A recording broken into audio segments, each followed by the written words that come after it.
Good evening, and what is up, Razorback Nation? We are back with episode 75 of Hawgs on the Hill, your go-to Arkansas podcast for an in-depth dive on all things Arkansas Razorbacks.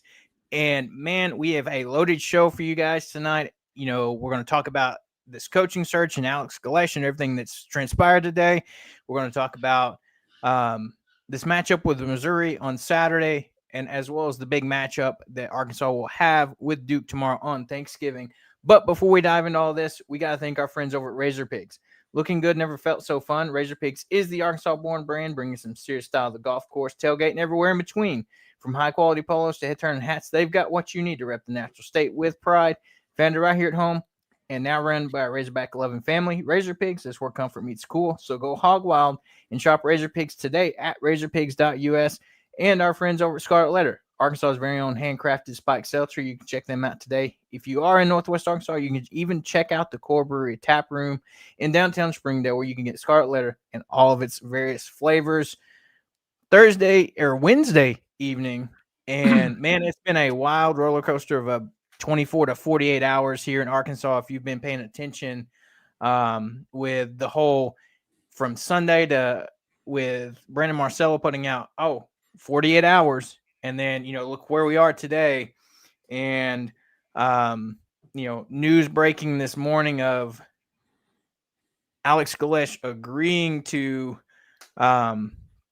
be the next head coach and all that's transpired since. And then we've also got basketball and football this weekend as well. So how are you doing tonight, Austin? I'm peachy. I'm just peachy. A lot of drama. From the outside looking in, it's fun to watch, but at the same time, we were talking about how being Hog fans, it's a tough life. No matter what you do, something just hits you in the face, and you think you got something good going with Golesh, and all of a sudden, that might not be true, but we'll see.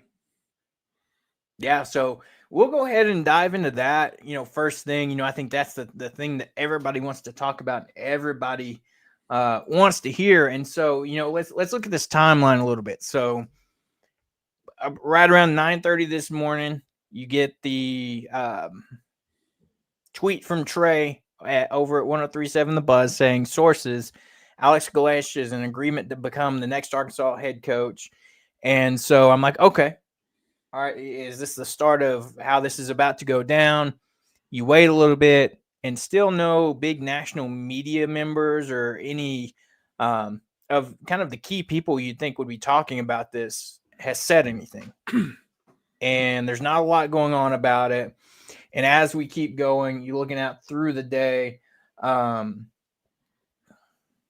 you start looking at it, and then you get a tweet from Rob Higgins, who is the CEO of USF football, kind of like athletic director, essentially, tweets out, since Saturday's game, Coach Golesh has been presented with outside opportunities he has been transparent about with us. We are respectful and supportive of Coach and his family in their decision-making process. We will remain in consistent communication. Bulls Nation, rest assured, we are ultra prepared for every scenario that could unfold in the coming hours/days.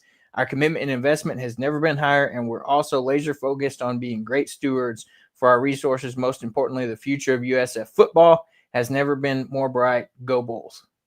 So that comes out. Yeah. And then that's just, it's so crazy, right? First of all, that they put that out, and automatically you have someone from like USF putting out, hey, maybe not so much. And then there's nothing, hardly anything from the national guys. I mean, the only thing that I've seen so far is something from Brett Murphy saying he hasn't accepted any offers, and then asked, will that change? And here's the thing. It could be like just semantics, right? It could be a verbal handshake deal, and then they were going to go to the BOT to finalize everything and make it official. And someone just jumped the gun, which is what I think happened, to be honest. I don't think Trey just got it out of nowhere, right? He probably said, hey, he said yes to what they were offering, and now they got to go for approval. And he just went for it and said, hey, he just said yes. So that's where, one, context matters for it. And two, everybody wants to be first, but nobody also wants to be the guy who screws up the deal too. So I don't know, man. It's just a whole weird thing. And then you had something later. I don't know if you wanted to talk about it or not. A couple hours ago, Kevin O'Donnell, which is a local guy there in Tampa, said, I've confirmed USF head coach Alex Golesh has not agreed to take the Arkansas job. He just addressed the USF team and said he's been approached by some schools. He'll make a decision this weekend after discussing with his family. And that almost reads exactly like the post that Ole Miss put out for Lane Kiffin too, kind of, a little bit here and there. But they're both like, hey, we're going to wait till after the Egg Bowl type thing. Yeah, that it's all very similar. Right. And you and I were talking about before we hopped on that, you know what? I don't think that this would keep I'm not going to put out any numbers, but some of the numbers that I've heard and that I've read about is this little thing that probably pissed off his camp. There's no lie. He probably didn't want his team finding out like this. Right. You would think in that situation, you wouldn't want it until at least after the game Saturday, because you don't want to, mess with these guys' heads and not have them locked in thinking, oh, coach is leaving after this game, and then they're thinking, well, do we want to follow him? X, Y, Z, all these other scenarios. Am I going to stay? Am I going to transfer? And that become a distraction for the upcoming game. Right. But my point is that enough to get him to not come to Arkansas? Right. Right. With some of those numbers that I've seen, I don't think so. I don't think it's enough. However, it might be enough for him to be patient. And if that Ole Miss job does come up, does open on Sunday, it could put Arkansas in a bidding war with Ole Miss. And I don't think that's something that Hunter Yurachek wants to do. It's not something that the powers that be, the people with the money want to do, because from what I think they're already going to try and pay him quite a bit of money to be a first-year head coach in the SEC. So I think that's where Arkansas needs to be a little bit cautious, right? Because I think if Ole Miss stays, or if Lane Kiffin stays at Ole Miss, Golesh is coming to Arkansas. If he leaves this Sunday, we could have some problems, unless something else develops between now and Sunday. Right. And that's always the thing to think about. The other thing I saw today was something about Yurachek potentially wanting Golesh in his camp to sign some type of letter of understanding saying, hey, I know you want to get through the rest of the week in the game and everything, but let's sign this understanding. That way he doesn't get in the situation of a bidding war. And so, that's where things are, where we're sitting at right now is, all right, the news came out. Then all the stuff from USF came out saying that they're also went to the other piece of this is, the information that came out where they went to their board asking for I believe it was $22.5 million loan, which you got to know that's probably going into trying to keep him there or up his salary. Because right now Golesh is making $2.5 million this season. Yeah, and here's the thing. If you get into a bidding war with South Florida, you might as well just cancel the football program. There's no reason why you shouldn't be able to outdo South Florida. Now, here's the thing. He may want to stay in South Florida. Double that salary. Right. He may want to stay in South Florida because he's already built something there, and he could probably keep it going. And if you look at all those Twitter trolls who were like, well, USF is a better job than Arkansas, like, quit it with that. Y'all are stupid. But at the same time, he could be waiting for another better deal to come up. And I think he's probably got a little bit of time to where he can do that, where it doesn't plateau at USF. So I don't know. It's kind of all in his court. And now I hadn't heard that Yurachek was putting out something for him to sign. That just shows me that he's not confident. Like, you should be able to let your money talk and say, hey, this is what we're going to offer you. Take it by this point. but having them sign something that, like, I don't know if that's true. I don't know. Where'd you get that from? Do you know? Just I saw it somewhere in everything going on today. So, yeah. So but, I don't know. We'll have to see. Yeah, and so to talk about this coaching search and to help, just as we're going through things, we're going to have Kyle Sutherland from Hogbeat joining us to go through everything with us. Kyle, how's it going? What's going on, guys? Just hanging out and not doing anything at all. What are y'all up to? About the same, staying constantly locked on, all the different social medias, trying to figure out this whole situation. Yeah, that's pretty much what my life has been really for about the past. I think today is actually the 60th calendar day. I counted it earlier. It's either 59 or 60. So, yeah, that's pretty much been. Guys, I was on the high school beat, for years, and I just took over Hog Beat on May 1st, and I had a feeling when I took this job that we were going to have a coaching search. It was, the writing was somewhat on the wall, and I would say that it's been about what I expected. I've done these before independently, and track the portal and those types of things, but. Yeah, you have to be realized, as I'm sure you all have noticed. I don't know how many times I've started to retweet something or send it to my guys, and then I'm like, oh, it's a parody or whatever. So you just really got to keep your head on a swivel and really just kind of decipher, what's right and what's wrong. Yeah, 100%. So we've kind of talked through the timeline and everything today. What's your thoughts on how all this has transpired and currently where we're sitting at? Yeah, it's been reported. I can't remember the gentleman's name, the guy from Tampa that reported, that Golesh is. It looks like that. I guess it was about an hour ago as we're recording that he had talked about how he's going to kind of see what happens this weekend and then make his choice.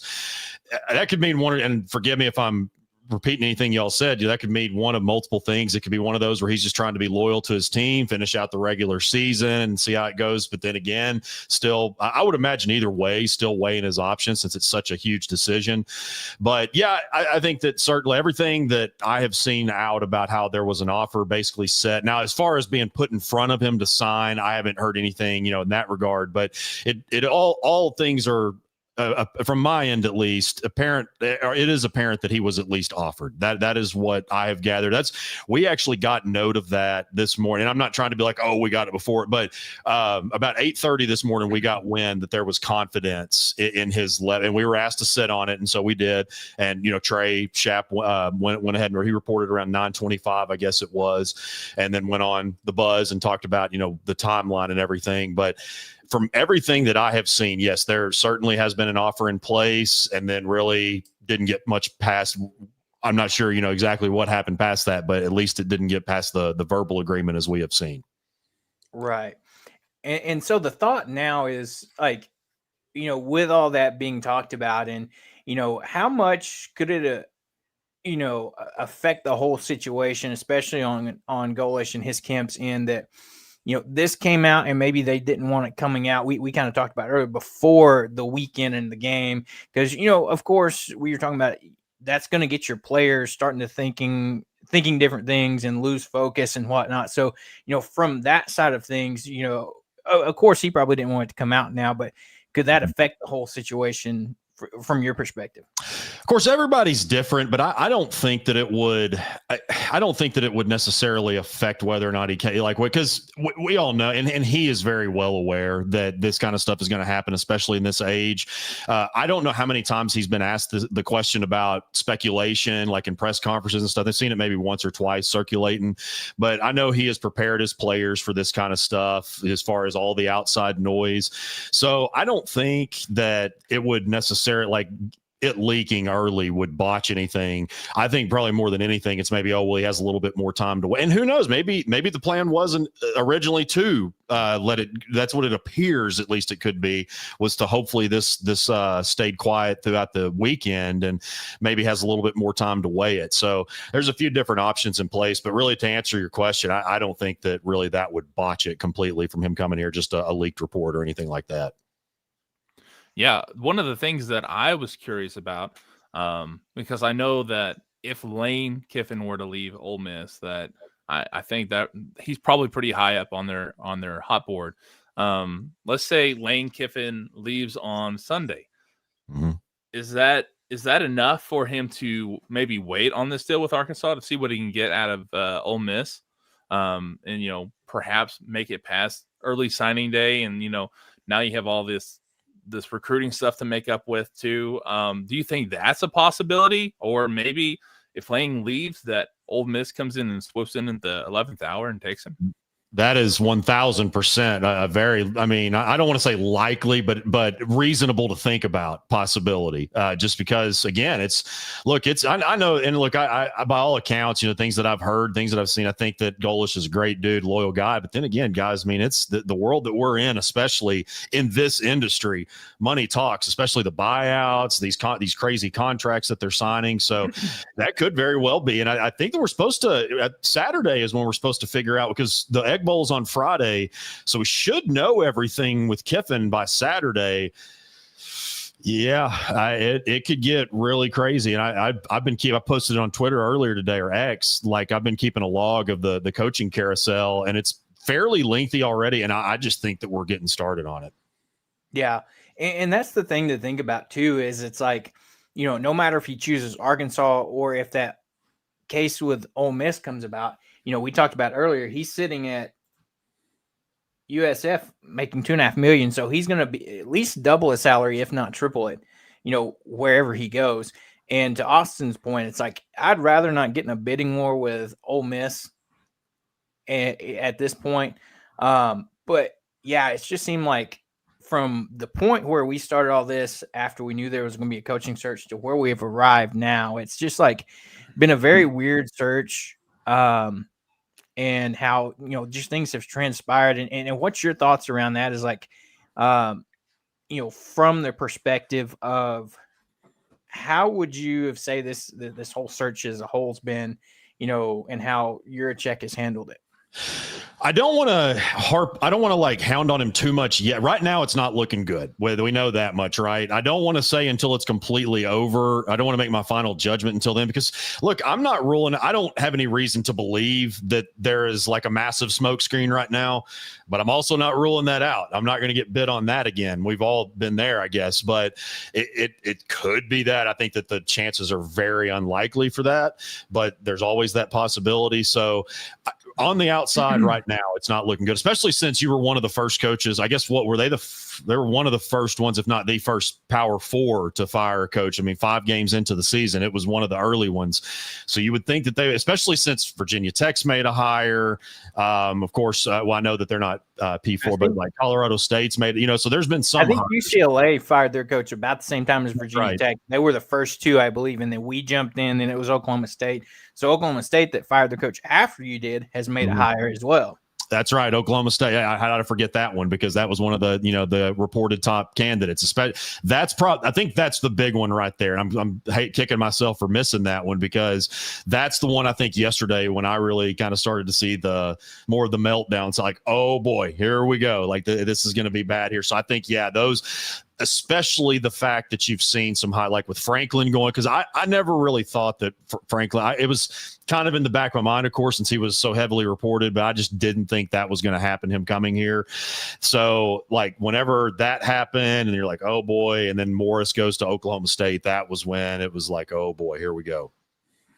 Yeah. So on that note though, what do you think about Alex Golesh? Because if you look on Twitter right now, if you look on Facebook, Facebook that's not a good place to go during this whole coaching search anyway. But there's a lot of people who aren't totally sold on Golesh, and I think that more or less has to do with how this entire thing went about. Because at the beginning, you're starting with James Campbell, then he leaves, and all of a sudden, hey, here's Matt Campbell or James Franklin, and then all of a sudden, here's Matt Campbell. And then maybe some mysterious Power 4 coach that no one has a name for, but everyone knows that they're in the mix for. And then all of a sudden you've got Alex Golesh. So for me, I like him. He was kind of like my number 3 guy anyway. But what do you think about him, and how are you going to sell him to maybe the the fan base. Well, he was in my top 5 as well when all this, like when we were on our message board, like when all this stuff, when Pittman first got fired, that was, I think I had him maybe 4 or 5. So definitely not the first choice, but I don't think that anyone can say he's a bad choice. Look at his because the thing about it too is I know that's not as a head coach, but he's got experience in the SEC. He's got very good experience in the SEC. 2021, I know that it was COVID year in 20 and all the stuff with Jeremy Pruitt, but they go from 0 wins in 20 and that new staff comes in and they're one of the top offenses in the I know in the SEC, I think they did by year 2 at least, they were one of the top offenses in the country. Then he goes to a program in complete shambles, 4 wins over 3 years. And I know you look at 7 wins his first year, 7 wins last year, but that first year in 23, that was a historic turnaround. And I know that we get too lost in like he's got this record against this team, he's got that, but how did you get those? That's where I look at it right there. Where was this program at before? All the way back to when he was at Toledo. He was a big part. He was the recruiting coordinator. 2010, 2011, they had back-to-back top signing classes in the MAC, which some of those guys I'm sure were part of, maybe seniors that beat the Razorbacks in 2015 in Little Rock. So, I mean, you just go back. So, and also too, where is this not the most American dream that you like this guy, they come over to escape a horrible situation in Russia. He like come over here with basically nothing. He's worked his way up to where he is now. I understand how you're going to knock this and you're going to knock that, but I don't see how this would be a bad hire is what I'm getting at, because you just look at what the guy has done, both as a human being and how resilient he's been, and what he really just both as an assistant and a head coach, the impact that he's made on programs. Right. And the thing I think that I teeter on going back and forth, looking at this hire, yeah, you look at everything and, he's a great coach and everything like that. I go back and forth with telling myself, is this necessarily the right move for your program, that you need some consistency, somebody to come in and steady it, but then also, you're going with a kind of hotshot up and coming coach. And it's a risky move at this point. We went the coordinator route, brought in Pittman, and now you're going with a coach that potentially is coming from a group of 5 school, to your point, has coached in the SEC at Tennessee on the offensive side of the ball. But, that's the only worry I have when you look at the whole situation is he ready for this step up? Because yes, you're going from group of 5 to Power 4, but not only Power 4, the best conference in Power 4 football.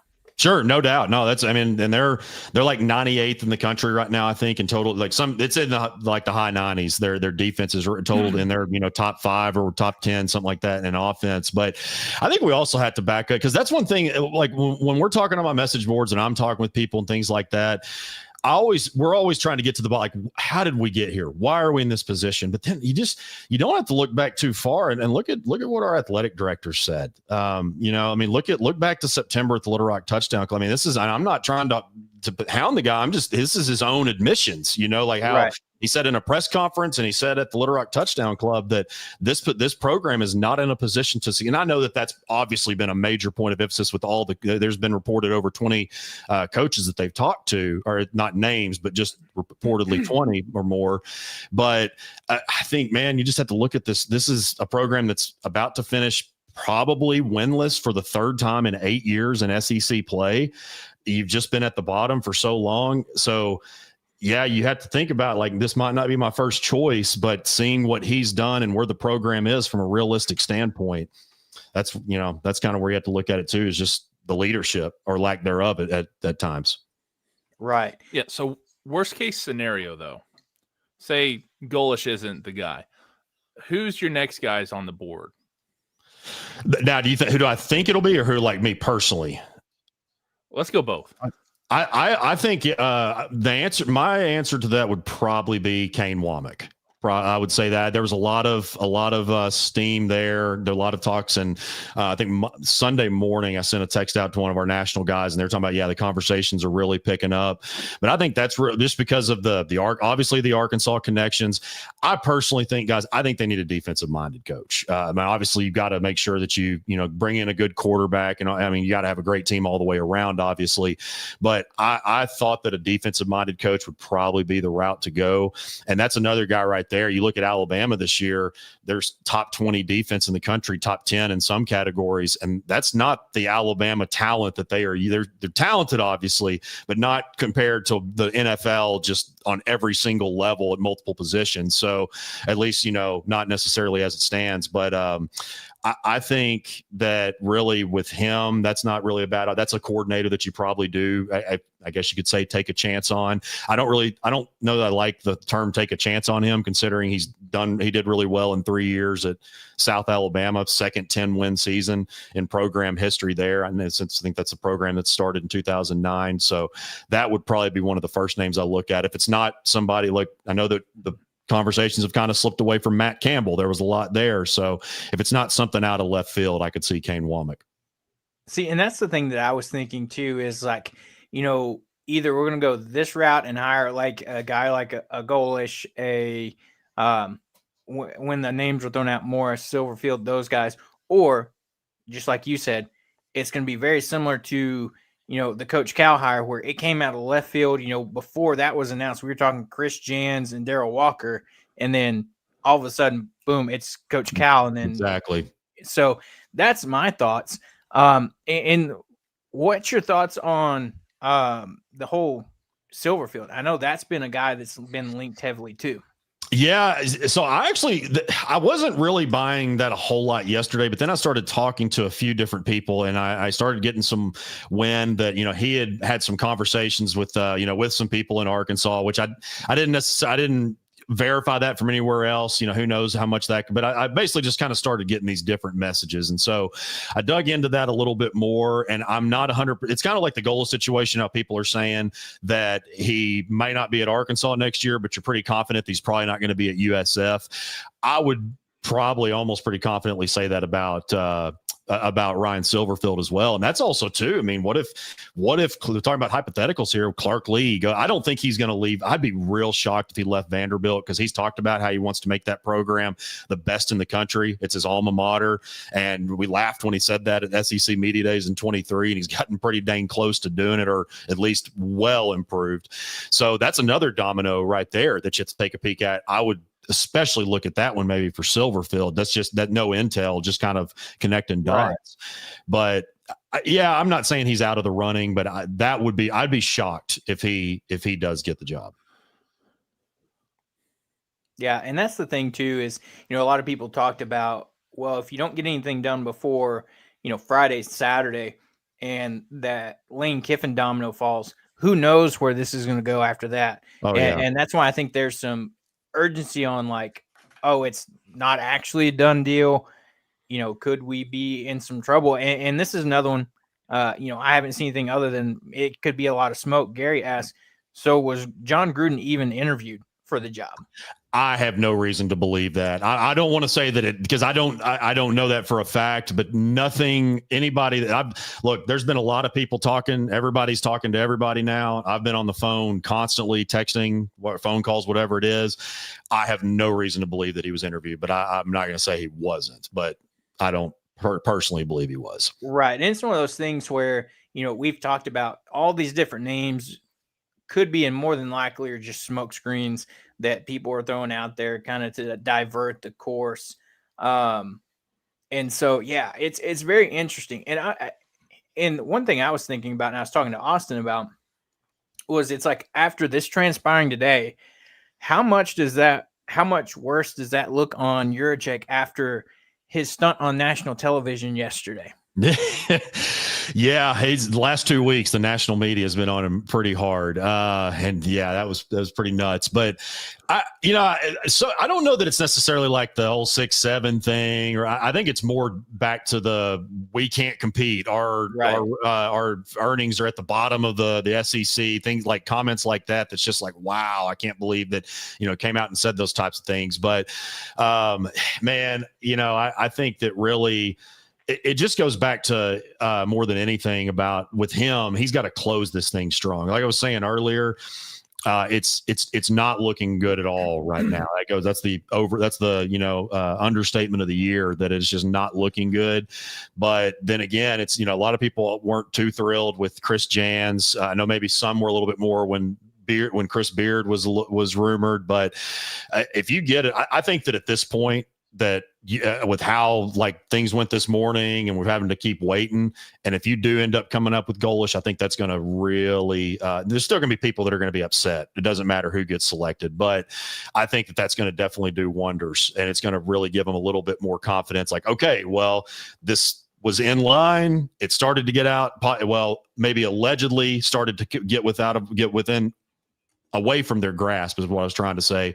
And then you were able to finish it up and got everything worked out and you closed the deal. Right.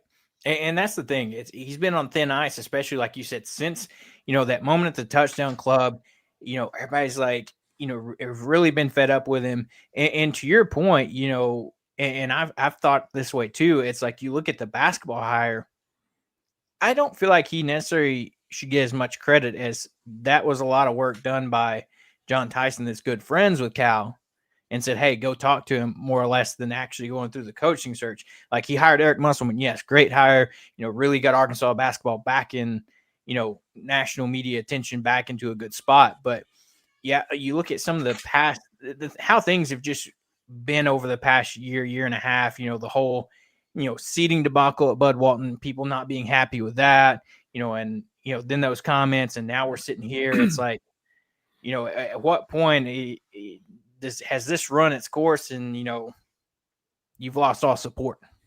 Yeah, and I think that's one thing because overall, and some people go back to the Learfield Cup and things, and look, overall in the big picture, the results have been pretty good, but ultimately, and look, you look at a program like LSU, for instance, like Scott Woodward, he hired 2 national championship coaches, Jay Johnson and Kim Mulkey, but the football expectations, it's arguable that LSU expectations are higher than anybody in the country. It's certainly worth debate.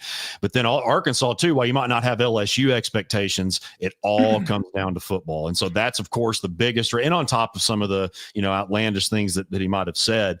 Yeah, like you said, it's kind of starting to pile up. When it comes to I've had a lot of talks about with the Tyson, Tyson's involvement with Cal's hire. I kind of look at that as it's like a team that is okay at best, but there's one player that just propels them to a state championship or a national championship caliber. And, it's like one of those, well, you won as a team and you did this as a team, but it doesn't happen if you don't have this person. That's the way that I kind of look at that hire. It's like, well, I don't want to say that Juracek didn't do anything with that, but if you don't have Tyson in your corner right there, then it doesn't happen.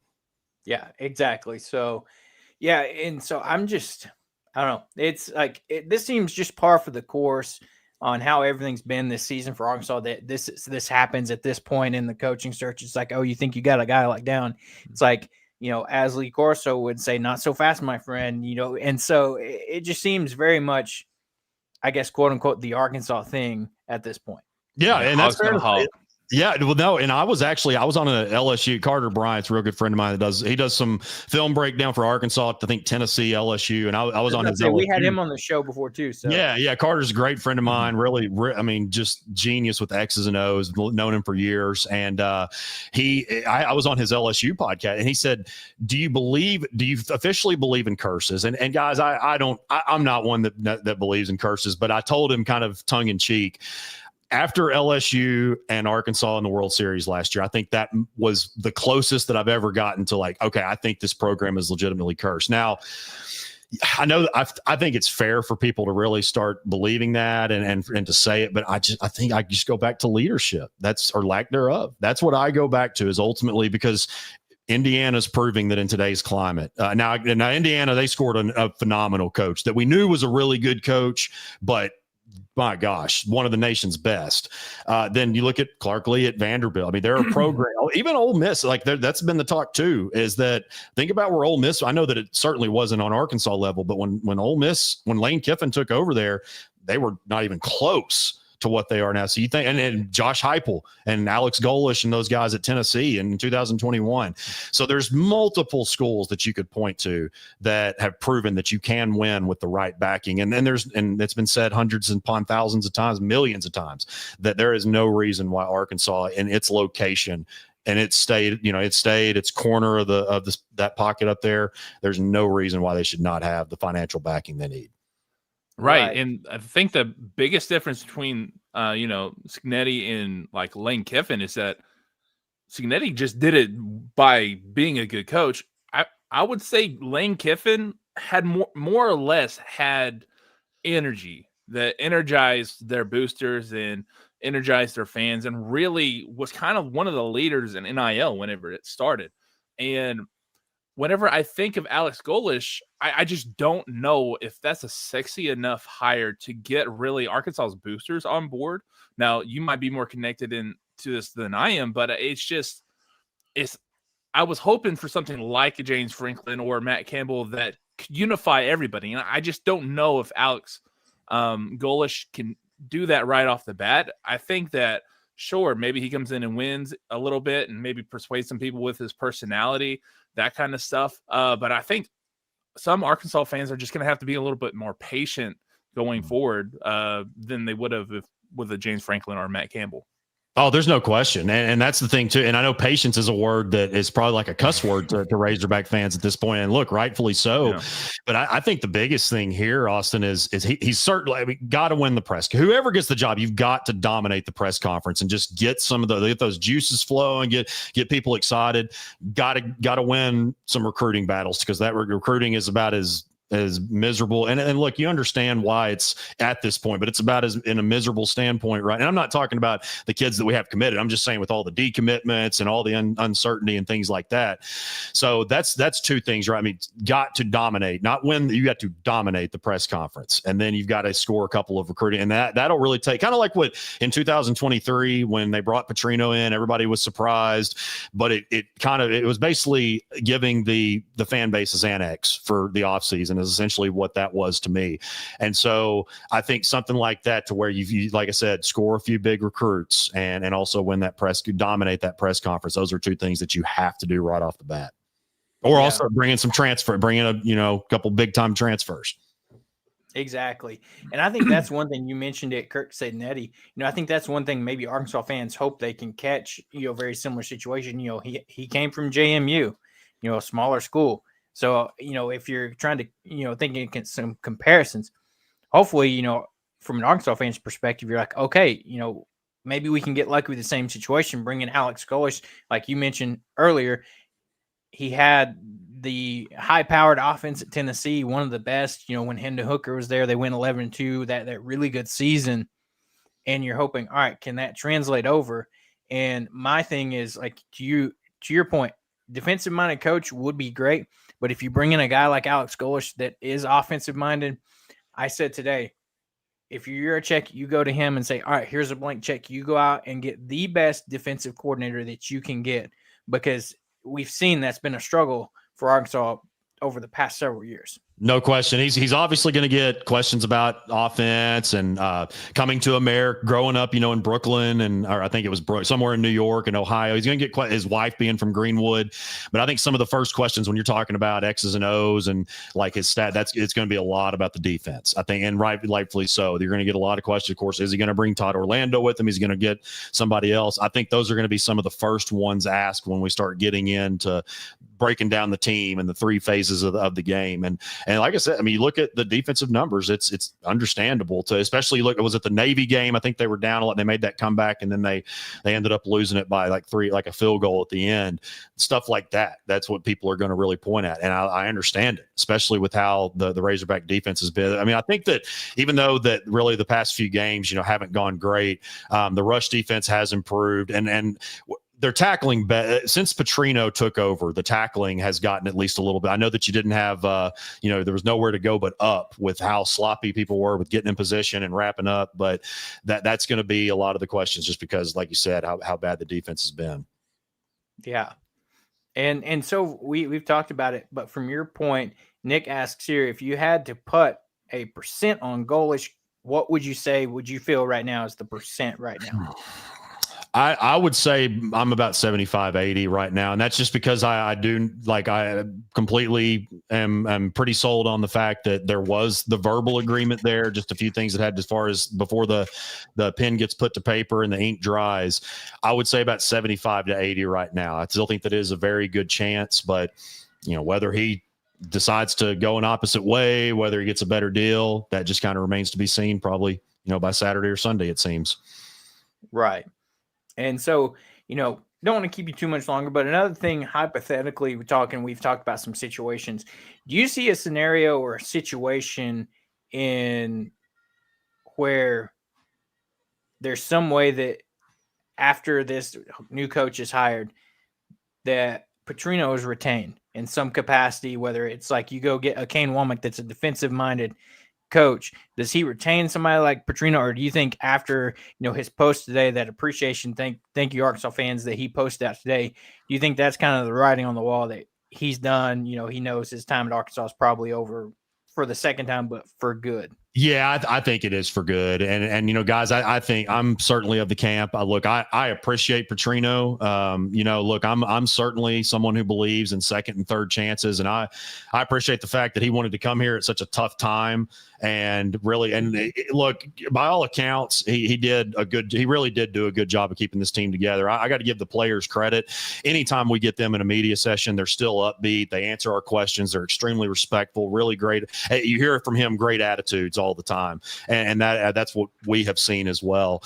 But I think that ship has sailed. I don't know that he would take another offensive coordinator spot at this point. This is just my opinion. I think especially Ryan Beard with his son-in-law that's doing a great job at Missouri State. Maybe he gets another job and Bobby becomes an analyst. Look, Bobby he likes being a grandpa. He talks about it all the time. Loves spending time with the grandkids. So I could see him that guy's too competitive to step away from the game completely.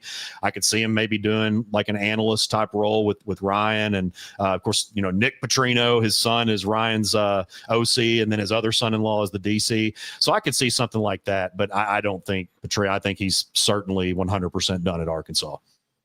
Yeah. Yeah. That's kind of the thought I was, getting. And especially after seeing that, that kind of tells me like any chances, like people thinking, him being retained is gone. To your point, he's getting up there in age as well. To your point, he's a grandpa, likes to spend time with the grandkids. And so, yeah, I could definitely see that. Well, as we kind of get ready to let you get out of here, do you have anything else right now for Razorback fans, or is it just, all right, sit on your hands and let's wait and see what happens? Yeah, I know that, like I said a second ago, it's kind of like a cuss word, but the only thing you can do is just be patient. And the one thing I would say is, look, it's been real. Look, now that I cover the team, I look at it pretty much from a completely neutral standpoint. But look, I'm 35 years old. I grew up a diehard Razorback fan, just like the rest of us. I hate seeing the program in this position too. But the only thing you can be is patient and give whoever it is a chance, because they're going to be coming in here, regardless if it's money driven or whatever. They're going to come in here and do the best that they can. I know that, and so that's the only thing you can do is just be patient and kind of let it all play out. Otherwise, we're just going to go crazy over it. Agreed. Well, Kyle, we appreciate you taking time to jump on here with us. Like I said, we'll wait and see what happens. But before you get out of here, do you want to let everybody know where they can find you and your content at? Yeah, definitely. I appreciate you guys having. It's nice to, get in front of it and talk about it as opposed to typing so many different things. But yeah, hogbeat.com. You can check us out over there. We've got constant conversation going on our message board. You can sign up for $1 for your first week right now, and that includes, of course, Hogbeat, but also On3, Rivals, all of their national content, as well as a year subscription to The Athletic. I use that every day, so it's another great resource. So we'll have all of our content over there on hogbeat.com. Awesome. Well, we appreciate it. And, maybe we'll talk soon. We'll see. Absolutely, guys. Anytime. Appreciate y'all having me. Thank you. All right. Take care. Awesome. So that was Kyle with Hogbeat. Some great insight, some good information there. So, at this point, like he said, patience is the word that we've got to have, going forward. I know we don't want that. We want to know, since that's came out, we want to know, hey, what's going on? What's happening? Is this a done deal type of situation? So, these next, not to be repetitive, but these next 48 hours are going to be very important for the future 48 to, 72. It just depends. We got to get through for, tomorrow, Friday, Saturday, and see what happens, and hopes, at that point a deal is done. Yeah, it is a little rough because, you've already waited He said 60 days, so like 2 months. We've been waiting to see who the next head Right. coach of Arkansas is going to be, and we've heard probably a dozen names being thrown out. And now that we have we're like really close to absolutely knowing who it is. It's been a little bit weird today. And now we're still uncertain. And I posted a little video. It was the what's that dude's name? The guy that does the SEC roll call. And Yeah, I know he who you're talking about. he had a clip, and they were all around Thanksgiving dinner. And the first thing it was Arkansas guy asking to say the blessing. And he says, "Dear God, please make it stop." And I'm like, that is perfect. That is perfect. That's how everybody that I know feels. They just want it to end at this point. I mean, they could go out there and get the worst coach that's available, and we'll at least find some relief that we can stop worrying about it and we can focus to basketball. Because let's be honest, that's the only thing we got really to look forward to for a while. Right. And, speaking of that, we've even talked about it and we've done it ourselves. Whoever the hire is, you're going to find ways to start talking yourself into, liking it, seeing the positives out of it, and being like, okay, yeah, maybe this is going to work. Because, we did that with Pittman. We did that with previous coaches. We did that with even making Bobby the interim. We talked ourselves into it. And so that's just how it's going to go. And so as we move over, there is one game left in this season. I know everybody's focused on the coaching search, and at this point, the season's a wash. But, the one thing that I hope Saturday is the chance for Bobby to go out with a bang. I would love to see him. It's a home game. For him to just come out there, pull this team together for the final game of the season, his last game as a Razorback, for all intents and purposes, head coach or a coaching in capacity, and come out and just get a win, because we've been so close so many times. And, I think he would love nothing more than to end his second stint here with a win. Yeah, I'm there with you. I think he came in and took over Arkansas's offense when it was at a bad spot. Let's be honest. Danny Knows did a number on Arkansas's offense. As much as people don't like the guy, I think it had more or less to do with the people that Arkansas had on the field versus his type of offense. KJ Jefferson was not the type of quarterback that needed to be running that offense. At the same time, you got to adapt with the guys you have, and he didn't do that. And Arkansas had probably one of the worst offenses in the country. Definitely, at least the 15th worst offense in the SEC. I guess 13th at that point. But at the same time, now you've got Bobby Petrino, who's really elevated Arkansas's offense. And on the other side of the ball, it completely just drops and explodes, and nobody knows if there's anybody actually alive in the defensive room at the university right now, because they don't stop anybody. So it's just that Arkansas can never get both sides working at the same time. Right. Because even that one year with Dan Enos, Arkansas's defense was really good. Arkansas's defense was the only reason why Arkansas was in games. Right. And guess who was the head coach or the defensive coordinator? Travis Williams. So what the heck happened between then and now? And I think it has a lot to do with, I don't mean to get off topic here, but it had a lot to do with evaluating players. And Arkansas didn't have enough people in the room watching film, evaluating players to make good decisions that way. But yeah, going back to this game against Missouri, I want nothing more to bring that ugly ass trophy back to Fayetteville. That's all I want. Like, just do that. Get a win against Duke tomorrow, and then come out and beat Missouri, so I don't have to hear it from my Missouri loving family. That would be great, at least for a year. That would be nice. But like you said, especially for Bob Petrino, he has done a lot to help Arkansas. And I know people look at what he's done as an interim coach, and I can't put 100% blame on him, right? He's got Arkansas to the point of winning those games Just the players haven't been able to push him over the edge. So, yeah, Right. really get this win for Bobby. Right. And we mentioned it earlier, but I just want to quickly read through. So he made it his thank you post today, thanking you for his support. And he said, Razorback family, second chances are hard to come by in this business. And I know how much it is, how rare it is to return to a place that has always meant so much. Being back on the Arkansas sideline has been both an honor and a privilege, and I've appreciated it every day of it. No matter how this weekend turns out, my pride in this team won't change. These players showed up, went to work, faced adversity the right way, and stayed committed to each other. That's all any coach can ask for, and I'm equally as proud of our staff who never settled for excuses and instead showed up every day, kept the standard high, and gave these players every ounce that they had. And to the Razorback fans, thank you. You welcomed me back with the same pride and passion that made this place so unique. You stood by this team, you showed up, and you reminded me why Arkansas isn't just a job, it's a family.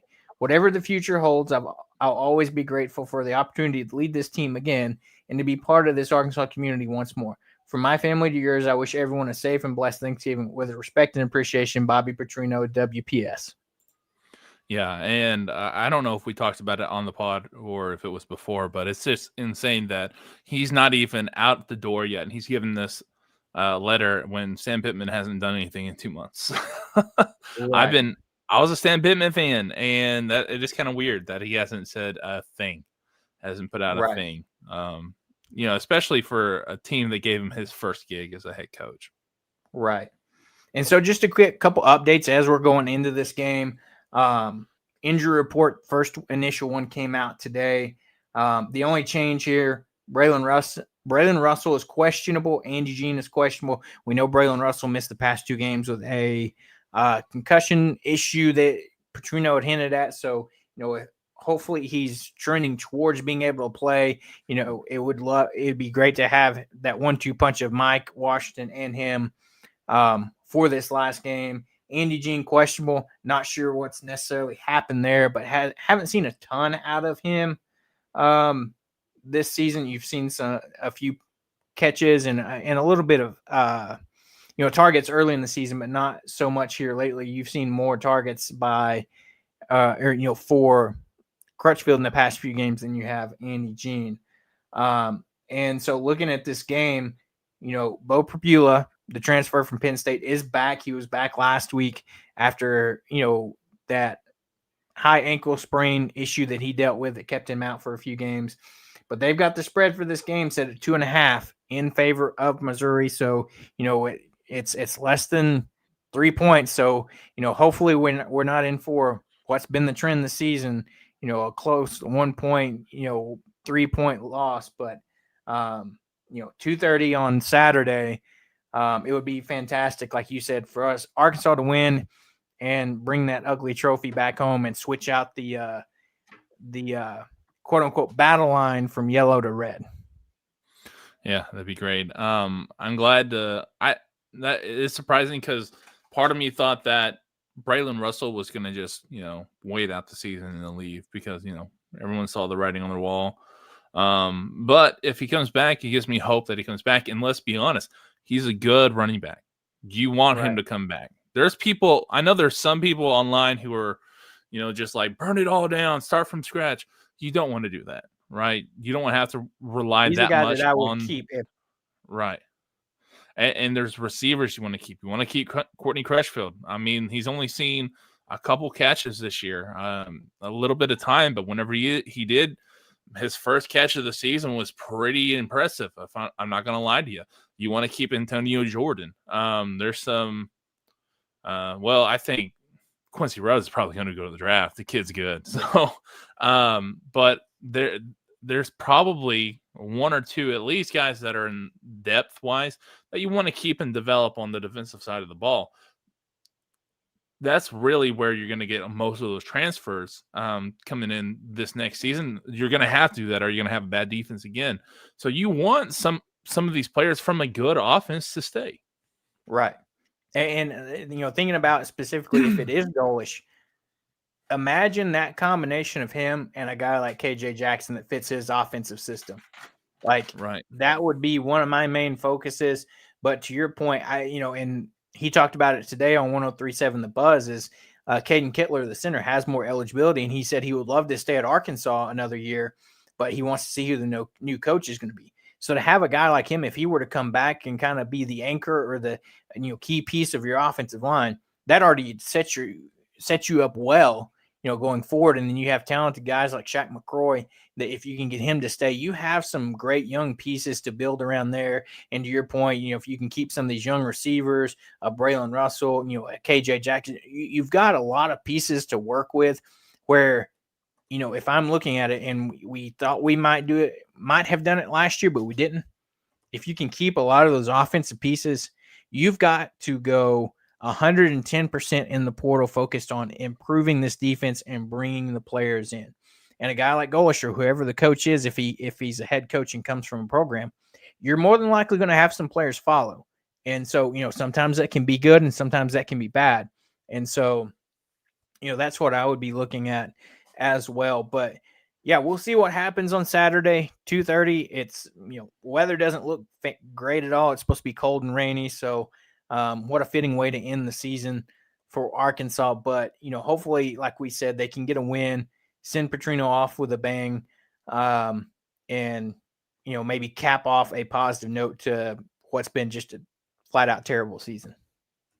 Yeah, I think you're there. And the thing is, you kind of talked about KJ Jackson coming back. USF has a pretty good quarterback, dude. Byron Brown. So I imagine he'll probably want to come with Golesh. But I do hope that they keep KJ Jackson too. Have the quarterback battle there. Right. I was going to say, what's the odds too? Because I know that Brown from USF has 1 year of eligibility. KJ Jackson's just a redshirt freshman. So, the thing that Brown would have is he would know Golesh's system. And then, like you said, maybe Jackson could pick that offense up and maybe push him a little bit. But, if he would be patient enough to wait another year, sit behind Brown, and then it's his team that following year, he's learned the offense. We talked about this before. We kind of talked about it with Singleton before he left. As patient as Jackson's been, would he be willing to wait another year? Right. And here's the thing is Taylor Green had 2 years left. Brown only has 1. So that might be the tipping point that keeps Jackson here. Because the last time he saw something like this play out, it was Malachi Singleton, and it didn't play out well. So hopefully that'll get him to stay. Right. And so let's move from football and talk positive. Arkansas basketball has a big time clash with Duke tomorrow at 7:00 on CBS. We played Duke last year. We know the history between these two programs. Arkansas sitting at 5-1, ranked 22nd in the country. Duke sitting at 7-0, number 4 in the country in Chicago at the United Center. Duke coming off a big win against Howard, 93-56. Arkansas coming off, as we know, that Jackson State win, 115-61. And we talked about it a little bit last week. To me, the game plan for this game is fairly simple for Arkansas. You got to stop Boozer and then figure out the rest.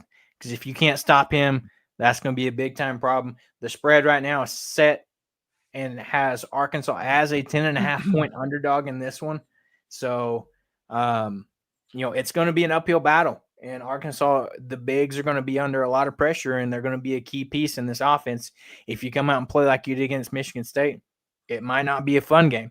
But if you can come out, show you've improved, and actually be physical and kind of body up and shove around some of these people, Arkansas might just have itself a chance in this game. Yeah, and I've been doing a little bit of research for this game, actually. It's Cameron Boozer is the real deal. I mean, we were talking about how he led in 4 of the 5 big things, and now he leads the team in all 5 points, rebounds, assists, steals, blocks. The dude's an animal, right? Scoring 21 points a game, 9.9. So basically 10 rebounds, a walking double-double, 4 assists, 1.7 steals, and then 1.3 blocks. So the dude's an animal, all right? And the thing is, the rest of the team is still pretty dang good too. I mean, you got their center, Gongba, who is 6'11". They don't have like extreme height, just like Arkansas doesn't have extreme height, but they're big all the way across. I mean, their shortest guy who comes in is probably Caden Boucher, who's like 6'5", 6'4", something like that. So they're big everywhere. So whenever you're looking at like Malik Thomas and Darius Acuff, they're going to have some problems, especially defending against those guys. But here's the thing that I want to point out. I've been doing some research, and I went across some talk radio over in North Carolina, and they were talking about how Duke is really good, but with every team, there's always that one thing that's wrong with the team, and you kind of just have to find it and see if that's going to make a difference or not. And their one big thing is that, sure, they have height. Cameron Boozer is 6'9". Gumba is 6'11", but they don't play super tall, right? They're not great rim protectors. And then whenever they do play people who have good athletes in the front court, they're a little bit slower. Like, look at Texas. Obviously, that's the first game of the season for Duke. So you can't put it on them really, for like Cameron Boucher, who's a true freshman going against Texas of all people. And then Kansas also gave him fits too. I would say that Arkansas, at least by one player, has a better front court than those two. And that's because of Trevin Brazil. One of the things that the people talking about Duke are worried about is having someone that's athletic guard Cameron Boucher. So most likely you're probably going to see either like Carter Knox or Trevin Brazil guard him all night. That's probably where it's going to be. And to have someone springy like Trevin Brazil on Cameron Boucher, it's going to give him some fits. So I think that they're going to find that way. But what I don't think Arkansas can do is double team them, because there's so much just talent on that team that there's no way that they're going to be able to take somebody off some dude and think they're going to do good, because they can just pass it to another dude. They can pass it to Evans or Foster or any of those guys or the other Boucher, and they're going to score. So it's going to be a fun game. It's going to be very hard, but it's going to be exciting. Right. And the thing that, I'm going to be worried about and really tuned into is, especially with Brazil compared to Michigan State, can he stay out of foul trouble? That's going to be key and instrumental in this game.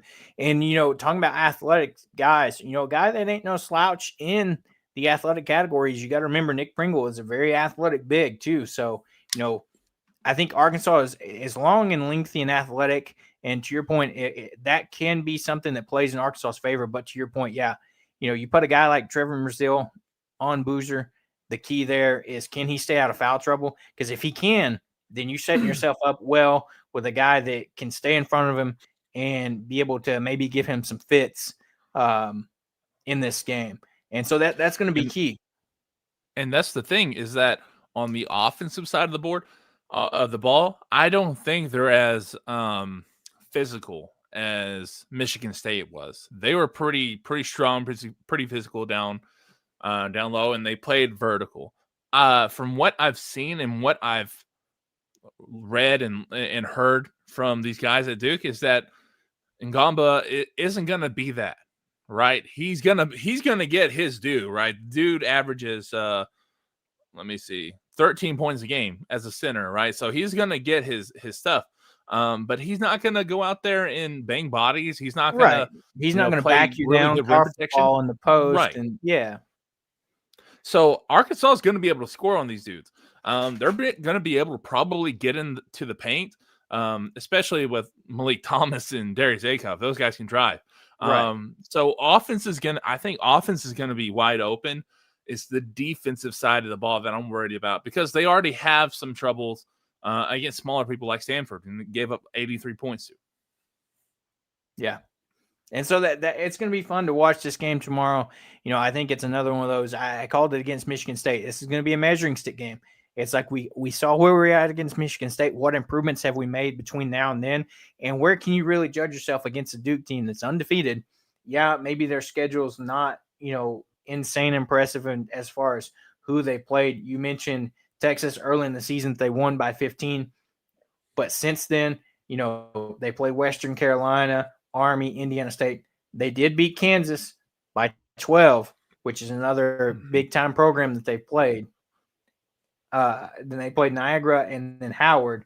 And then, they've got a stretch. We talk about our stretch. Look at the stretch Duke has coming up. After they take on us, they got to play Florida and Michigan State in back-to-back games. So, they're just getting started after we play tomorrow. Yeah, I mean, we're each other's first big test. Arkansas failed their first test of the season. Duke hasn't. That's the difference. So this is it's not a must win by any means, but it is one that they have to go out there and kind of put something together, at least get a good showing for. I think Arkansas fans to have a good feeling about the rest of the season. Exactly. So 7:00 tomorrow night on the CBS. Arkansas will be taking on Duke in Chicago at the United Center, so get tuned in for that. And we'll see what happens. I'm excited to watch this game, not to mention just because of the hype of the season, but, the history between these two programs is always fun to talk about and watch too. So as we get ready to wrap up here, as always, we're going to run through our college football pick'em. And, this is going to be one of the last weeks of this. I'm sitting on the season at 77-53. Hobbs is at 75-55. Austin, you're right there at 67-63. So as we go into, we've got this week and next week, but next week is going to be a little bit different. But, rivalry week this week, and we start out with a good one in the SEC. It's the classic Egg Bowl as Ole Miss heads to Starkville, to the home of the Cowbells, to take on Mississippi State. As we know, Ole Miss 10-1, ranked 7th in the country, vying for a playoff spot. Mississippi State, 5-6 on the season under Jeff Lebby. Ole Miss coming off that win, 34-24 over Florida. Mississippi State coming off that loss to Missouri. And, of course, all the talk about Lane Kiffin. I think the spread for this game, 7.5 in favor of Ole Miss. It is a rivalry game. I mean, it's easy for me. I'm taking Ole Miss in this game, but one thing I'm going to watch for is how do they play in this game? Because all this talk and as it's intensified this week about Kiffin potentially leaving, how could that affect this team? Yeah, I'm going with Ole Miss too. I think there's just too much to overcome for Mississippi State. Which, I mean, Mississippi State beat Arkansas, so who really knows?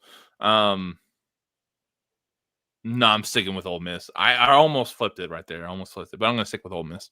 Yeah, I think that's an easier one for us. As we move on here, we jump over to the Mountain West as the San Diego State Aztecs are headed to Albuquerque, New Mexico to take on the New Mexico Lobos. San Diego State's 9-2 on the season. New Mexico is 8-3.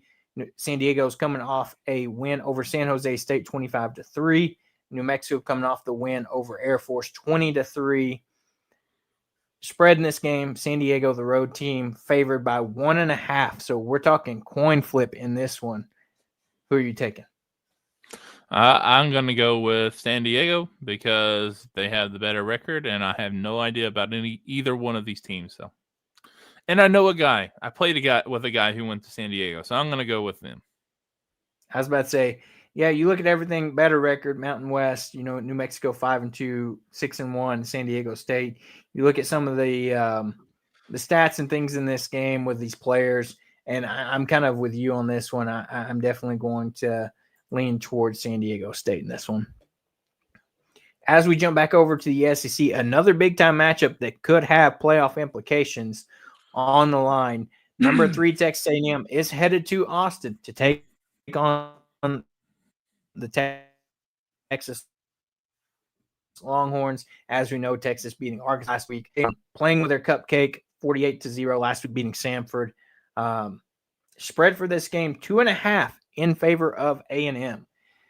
Texas has the opportunity to play spoiler for Texas A&M, but also help themselves as they're trying to stay in the playoff hunt. What's your thoughts?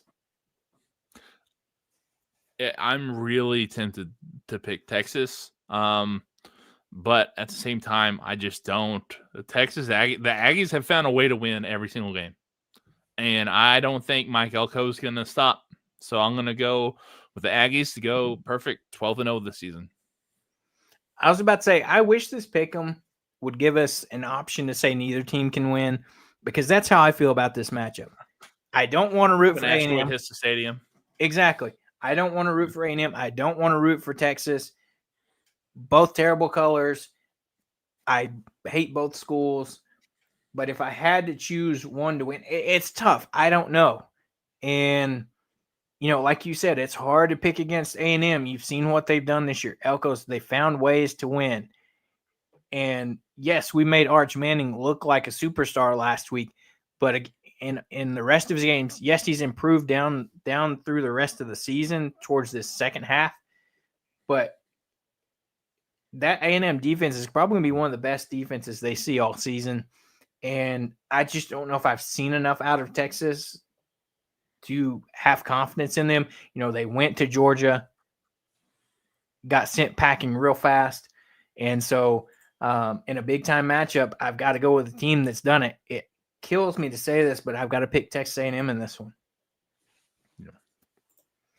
As we keep on the rivalry games, we are headed to the Big 12 as Arizona is headed to Arizona State to take on the Sun Devils. The Wildcats 8-3, ranked 25th.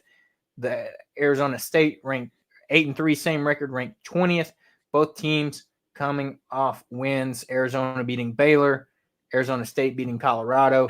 Spread for this game, 1.5 in favor of the road team, Arizona. Yeah, I'm going to go to Arizona State just because, one, is at home, and two, Dillingham's over there, and I was kind of hoping he was a dark horse candidate for Arkansas, and I want my feelings to be validated, so I'm going to pick Arizona State.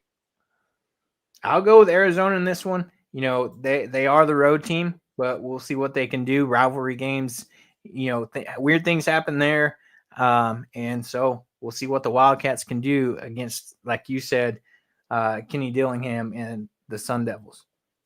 One of the biggest rivalry week games historically, Ohio State is headed to Ann Arbor to take on Michigan.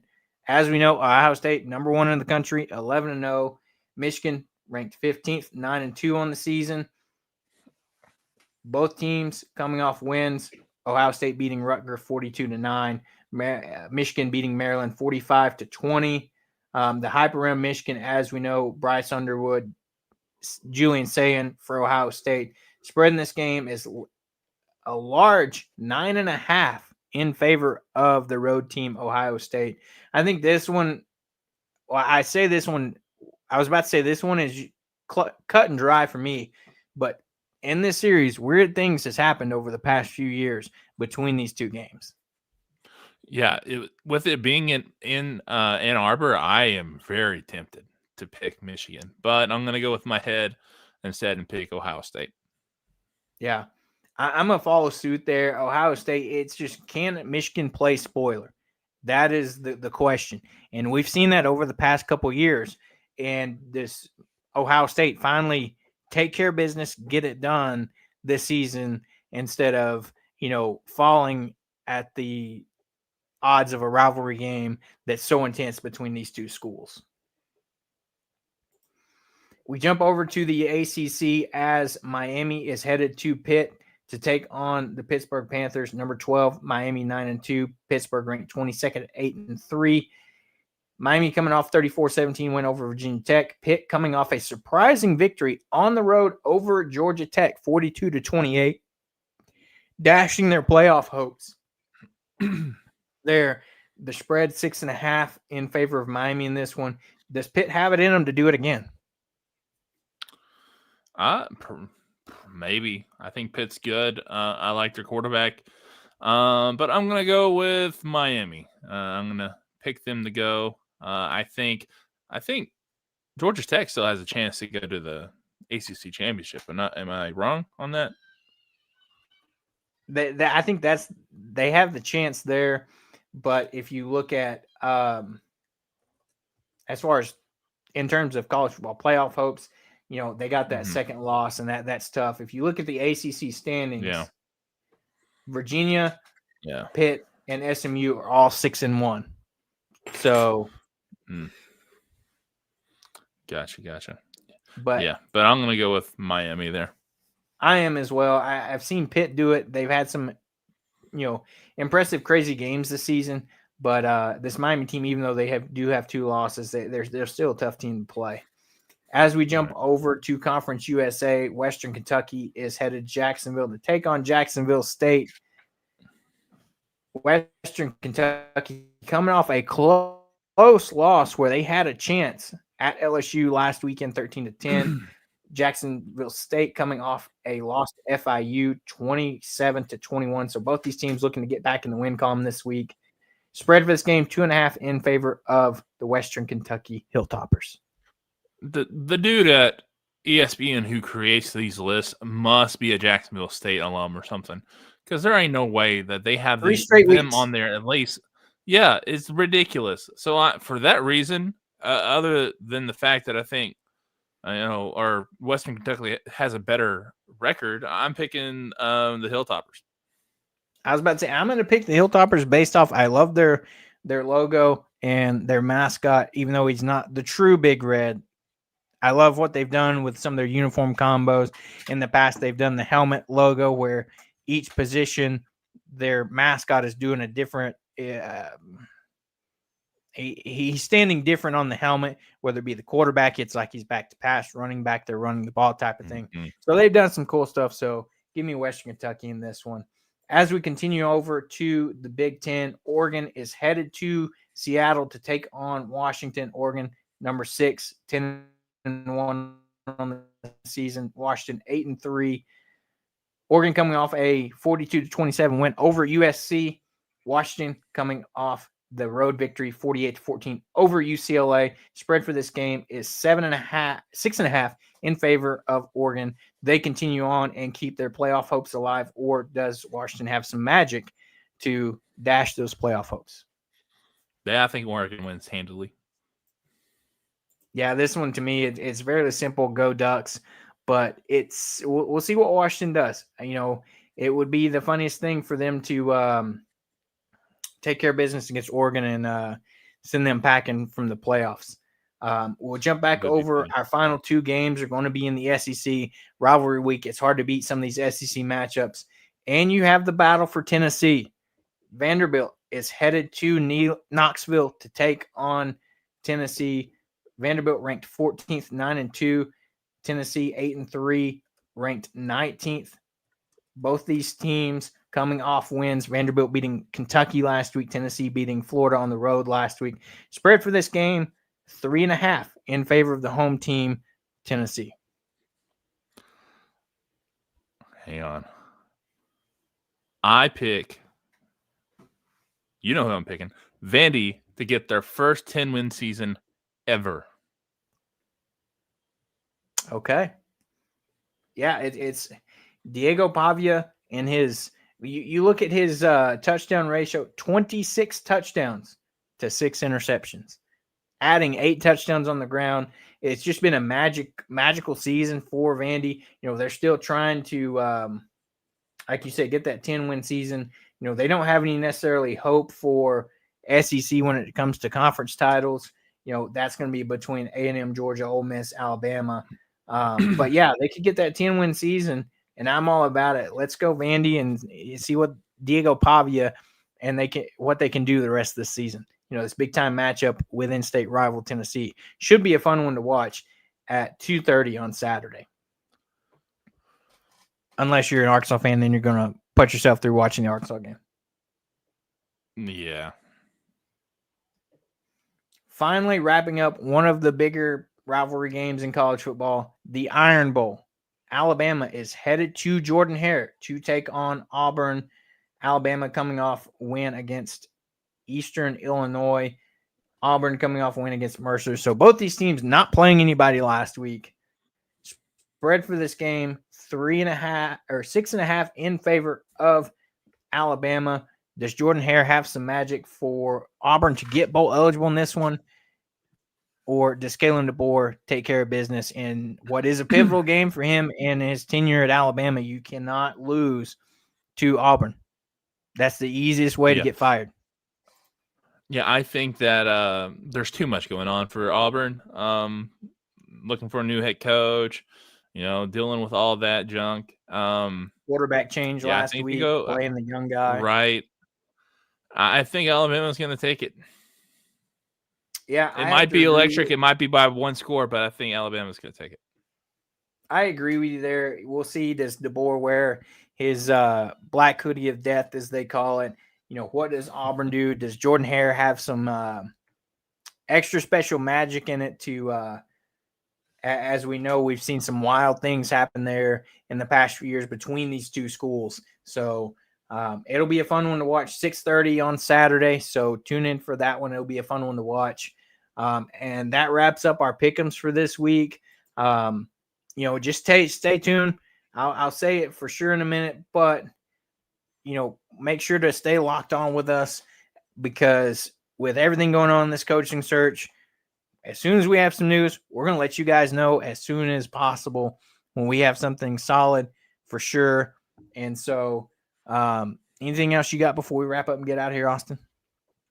Nope. I think that's it, man.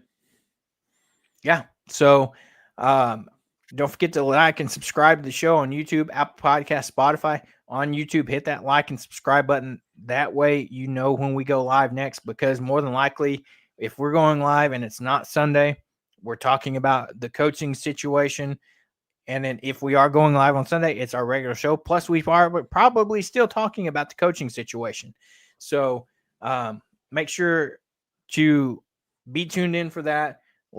Go follow us across all of our social media platforms, Facebook, Twitter, Instagram, Blue Sky, all those, where we'll be constantly putting out information for you guys as we are finding it out.